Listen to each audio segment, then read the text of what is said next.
Insan keperawatan di Jawa Timur kembali berduka. Hari ini 8 perawat dari Surabaya, Gresik, Lamongan, Malang, Bangkalan, Pamekasan, Madiun, dan Kediri meninggal dunia usai terkonfirmasi positif COVID-19. Dan berikut nama 10 perawat yang meninggal dunia.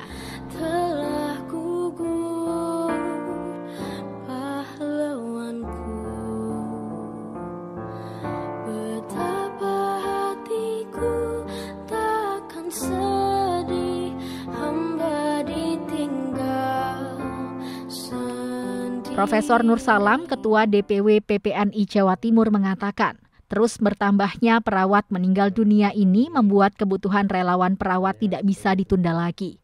Hanya saja pemerintah harus melakukan penataan jam kerja bagi perawat baru ini, agar tidak menambah beban kerja yang berakibat perawat meninggal dunia akibat terpapar COVID-19. Nah, saya yakin dalam rekrutmen relawan ini juga menambah jumlah yang sangat besar, terutama di tenaga keperawatan. Nah, kalau kita sudah share kepada teman-teman semuanya, memang sekarang ini agak mengalami kesulitan untuk relawan, terutama bagi perawat, karena dengan kondisi varian Delta yang semakin mengganas ini, sehingga itu menjadi suatu beberapa hambatan dan tantangan.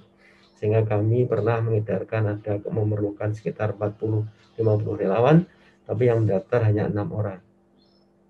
Di samping juga mungkin jaminan ya bagi tenaga kesehatan, terutama bagi perawat ini.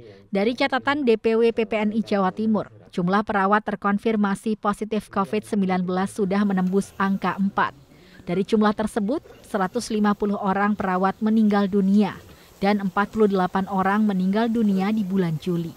Tim Liputan, JTV.